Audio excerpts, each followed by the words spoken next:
Atëre Iqbal e Uduti non grata pse, domethënë mund ta inkludoni edhe me këtë pjesën që hoqëm të Iqbalës, kur të bëni për që e fundin për mediat sociale, ju e dini se unë nuk marr vesh dhe mirë nga kjo punë. Pra, Iqbal e Berisha Uduti e shpallur non grata nga Republika e Shqipërisë me argumentin që ajo cënon sigurinë kombëtare. Kush është zonja Uduti dhe pse u shpall non grata? Po Klod Lala, a ishte një lidhje, mos harruajmë? Ore, ju prezentova unë, s'jam mirë unë pasaj. Po nëzjetë e the vetë. Ola Zama, Ferdinand Dervishi, Artan Hoxha, Klodian Tomori, faleminderit shumë, dhe në qoftë se ka pritur, ka duruar, se nuk është në atë dhe, Klodiana Lala në një lidhje, që mund të ndihmoj me në një fjalë, po dhe posesht nuk prish në një gjithë madhe, sot. Shikoj në njerë, po është, posesht, nuk është. Ka ikur, definitivisht, pyeti njërat ati. Thuaj ore, është, ka është edhe një titull dhe libri, është gjalla po ka vdekur, është titull dhe romani. Atere. Pra, ta në qështë kjo Iqbal dhe ta një digjeti? Në këto kohëra të nxehta që thjesht, shumë të nxehta, rreth e qark shumë shërbime të botës po na vinë vërdall, dhe Iqbalën... Ka mundësi të kysesh me burin, po të gjithë më jemi ose me gratë ose me burë. Edhe rasti i Iqbalës, më tepër se çfarë përfaqëson Iqbale Berisha, më tepër se përfaqëson ajo, është momenti kur është marrë ky vendim.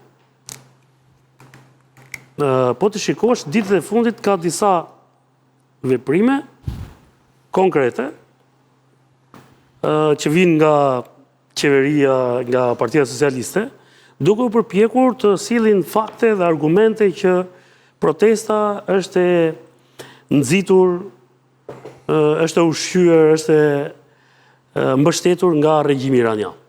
Masi u morën me Dritan Goxhaj. Dhe Iqbalja u gjetë si edhe... Iqbalja... Kishte edhe arsye, thuaj?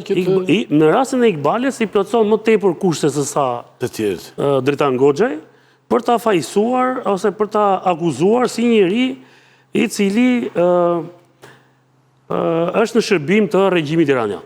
Shërbim të regjimit, thuaj. Tani, është fakt që sektori ose drejtoria antiterrori Policinë e Shtetit, që ditët e para të protestës, ka filluar dhe ka marrë në hetim një seri personash që janë shfaqur aty. Pra, duke patur parasysh fakti që mund të kemi të bëjmë me ndërhyrje të shërbime sekrete të huaja, apo të agjensive të cilat duan të dëmtojnë Shqipërinë, dhe në listën e gjatë të personave, se kanë një listë gjatë, ata kanë thirrur shumë nga personat që kanë qenë në protestë, një pjesë tjetër i kanë mbajtur në vëzhgim.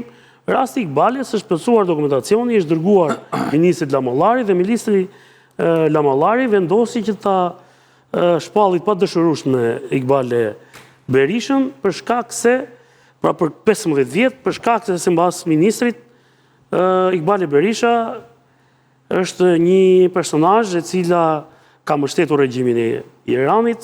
Kryeministri e nxori sot në një foto, kjo ishte prova më e madhe, besoj. Ylli e ke ti mbas shpine. E nxori foto me ish presidentin Ahmadinejad. Po ka dalë kjo me ish presidentin, ha? Ish presidenti Ahmadinejad, po zakonisht agentët, po pyet redaktorin Rozhanin, se nuk kam qenë me Rozhanin bashkë edhe desh. Keni qenë aty ju? Po. Po Iqbalin nuk i keni takuar? Jo Iqbalin. Ahmadinejadin. Po tani, me këtë logjik që kanë nxjerrë ata, i bie që dhe Rozhani tjetë agenti i mukabaratit iranian. Tani, foto i është dhënë publikut sot nga kryeministri si argument që ja ku e keni me Ahmadinejadin. Po jo çdo njeri që bën foto, për më tepër, agjentët nuk bëjnë foto me presidentën dhe të ekspozohen. Është në të kundërtën e parimit kur veprohet në të tilla nivele. Pra ti nuk ekspozohesh, ti mundohesh të jesh i fshet.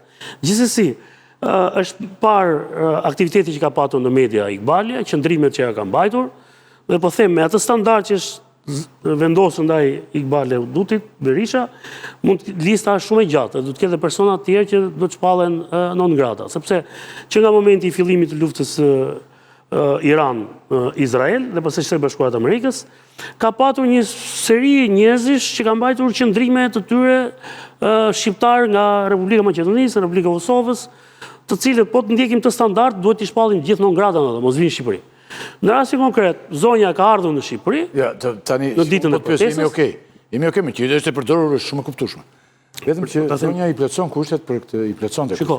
Se unë e pyeta, zonja ka mbajtur qendrim të Se dukshëm. je burgosur Ylli. nga antiterrori e ndjekur. Po, është ndaluar. Je burgosur në vitin 2020. Më dëgjoj pra, është ndaluar më përpara. Por problemi si nga është bërë e zëshme kjo, sepse ka dalë në media. Tani i bie që të ndalojnë mediat mos e nxjerrin atë. Qartë. Edhe një diçka tjetër kam. Të shtoj diçka. Më ka nisur një foto sot, mos gaboj, Olsi Azegjiu, ti e fton vazhdimisht në emision. Në atë foto, ai kishte gjetur në një aeroport aty, ishte zëdhënësi i Ministrisë së Jashtme i Iranit. Ai që përgjigj Ramës për Flamingo. Tani, i bie që Azegjiu, me qënëse është në foto me zëdhënësin e Ministrisë së Jashtme të Iranit, flasim, po ta them në këtë parim. Kam bërë për shembull fotografi me Gaddafin. Po, në këtë situatë... Muammar Gaddafin, në Libi. Në këtë situatë, po, të qadra. Ishim grupi të qadra, e madhe, sa e që me Luzim Bashën, në Sirte, në vendlindjen e ti, jo me Luzim Bashën, kam ti me gazetar, me Shkullakun, ka qenë një 6.000 veta nga gjithë bota. Po kur, këni që më herët, se ishte Ministri Jashtëm Bashën. Por që ishte... Se da i mori embargo, ishte embargo. Ne kemi udhëtuar me autobus që nga Tunizia, me autobus se nuk lejoj me avion, dhe kemi foto në Sirte, në athirin Sirte, i kunajk shumë që u bë pritje madhe në Tripoli, dhe zbritën pasaj në Sirte, dhe kemi bërë foto aty, bile unë këto foto i thosha një zëvësministri tonë të atërshëm, pusho se ja dërgova ma Rizalinos të qikoj, që ke bërë foto me Gaddafi. Se ne s'kishin që atoshin, gazetarishin. Tani, e fundit që ta mbyllë të kjo histori. Që na konkuzohet njeriu për këto gjëra, e kupton? Po e marim të mirëqen faktin, që mund ketë interferenca të shërbimeve të huaja apo të vendeve jo mike të Shqipërisë. Por shërbimet tonë, shërbimi informativ, shërbimi antiterrorit, policia kriminale, për këtë punë janë, për t'i evidentuar, për t'i lokalizuar dhe për të mbrojtur rendin e sigurinë dhe jetën e protestuesve. Sepse nëse aty ka interferime të huaja, atëherë u rrezikohen edhe protestuesit, ata janë shqiptarë dhe qytetarë të Tiranës që dalin aty. Dhe shumë mirë që ata bëjnë punën e tyre. Por që të justifikosh gjithë këtë punë me shpalljen e Iqbales, ne kemi patur në protestat tjera që janë bërë në jug. Kanë qenë ato të agimitar, disa personazhe, që kanë qenë dikur me agimin e artë, dhe tani janë me këto si logjet e Vore e Pirit. Por protesta aty, thelbi protestës kanë qenë banorët e zonës. A kanë ardhur ata për të përfituar? Po, më kanë ardhur. Kanë qenë aty brenda. Po pse i ke lejuar ata të vinë? Kur ti i ke në kufi dhe i ndalon aty. Kështu që unë jam me këtë pjesën që ne duhet të jemi vigjilentë për të ruajtur nëse ka vërtet interferenca të tilla, por nuk mund të shërbej kjo gjë pastaj për qëllime politike, sepse unë vërtet veprimin e sotëm e shoh më tepër për qëllime politike të momentit, se sa një mas për të ruajtur rendin dhe sigurinë në Republikën e Shqipërisë. Kështu ekstremistë e mbron po ka plot sa duash me rregullat e gjitha, për shembull martesën e një buri me shumë graje të gjitha, po ajo është në drejtën e saj, në lirinë e vet. Do të thotë diçka ylli këtu, se shumë interesante kjo pjesa që i kam mbledhur, se po shikoj sot dhe civin që prandaj nuk u mora shumë me civin e Iqbales. Shikoj, a di që nga Shqipëria si shkojnë studentët në Iran? Kush i ka çuar? Se ti duhet ta dish. Të kujtohet gjë, i çote kryegjyshat. Dhe kryesisht shkonin për mjekësi dhe për inxhinieri elektronike. Madje disa nga ata janë kolegët tanë për studio, edhe pse se tregojnë më. Po kanë qenë atje, kanë vajtë si student me bursë nga kryegjyshata. Sepse ambasada iraniane në atë kohë baba Reshatit, mos gaboj, e kishin dhënë një kod dhe ata shkonin atje dhe ishin kryesisht këto deg. Pra, inxhinieri elektronike dhe, po kjo nuk do të thotë që gjithë ata janë kthyer në agent të Iranit. Ose këta që kanë vizituar Iranin, se ka bërë foto kjo zonja atje. Për shembull, fondacioni që ka pasur Irani në Shqipëri, merrte shkrimtarë më të njohur në vend edhe i çonte atje.